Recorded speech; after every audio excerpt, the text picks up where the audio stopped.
Su sorunumuz bu önceden buraya bu yerleşim yeri ilk yapılırken yani herkes kaçak yaptı. Ondan sonra bir zaman şey vermedi. Diyelim abonelikler vermedi. Sonra abonelikleri verdiler. İkametgahları verdiler. Bütün abone şeylerini verdiler. Ama orada bizim faturalarda mesken, park ve bahçe yazıyor. Ondan dolayı bu tapulu olan daireler diyelim 15 geliyor örneğin, bize 30 geliyor. Yani 2-3 katı geliyor. Biz ondan dolayı yani şikayetçiyiz, mağduruz. Yetkililerle görüştük. Dedi bizim yapabileceğimiz bir şey yok. DİSK'in il genel müdürü oraya görüşmeniz lazım. Kaçak yapmasaydınız bu şeyler de olmayacaktı. Biz de kaçak yaptınız. Yani siz izinli sonuçta bırakmasaydınız yapalım. Yani yaptık. Ondan sonra hep fatura üstüne fatura geliyor. Yani 7 kişilik bir aileyiz. Yani 700, 786, 410, 495, 758, 738. Yani bu haksızlıktır, bu mağduriyettir. Yani bunu ödeyemiyoruz normalde. Ama yani park bahçe sulasam bu kadar gelmez yani. Yani haksızlık var. Onu dile getirmek istiyoruz. Yetkilerden bir çözüm bekliyoruz. 6-7 senedir abi ben burada ikamet ediyorum. Normalden abi su faturalarımız yüksek geliyor. Yüksek miktardan. Normal şartlardan hane başına abi 10 geliyor iken bize 20 ile 30 geliyor. Bir de bağ bahçe değil yani bizim normalden. Hani o şekilde olmamasına da rağmen yüksek geliyor.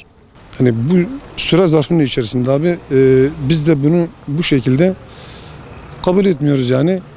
Şimdi Hani'de bulunduğumuz mekan yeni yapılan yapılardır. Yeni yapılan yapılar olduğu için bazı dairelerde mesken artı bağ bahçe yazılı. Bazı şeylerde de yani bu su faturasında da sadece mesken yazılı. Mesken yazılan su faturalarında 10-12 lira ton başı gelirken mesken, bahçe, bağ yazılan yerlerde ise bu su oranı 30 liraya kadar çıkıyor. Onun için DİSK'ye halkımız defalarca Hani'deki DİSK'ye müracaat ettiği halde DİSK topu Diyarbakır'daki büyük şehire atıyor ve diyor ki bu uygulama orada var. İsterseniz oraya gidin. Biz de diyoruz ki DİSK'den yetkililer gelsin buraya. Gelsin tek tek bu evlere baksın. Acaba buradaki su tüketimi yapan halkımız bağ bahçe mi suluyor yoksa evdeki bulaşıklarını mı yıkıyor?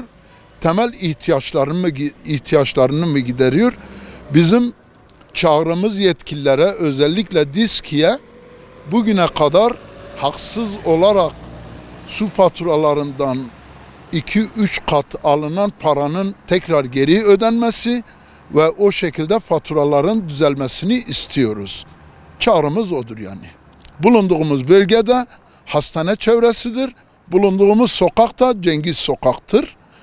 O şekilde yeni yapılardır. Gördüğünüz gibi ne bir bağ var ne bir bahçe var. Onun için 2 tane daire alt üstü olduğu halde birine eğer 100 TL geliyorsa öbürüne otomatik olarak 300 TL su parası geliyor. Bu 1000 TL'ye kadar çıkıyor.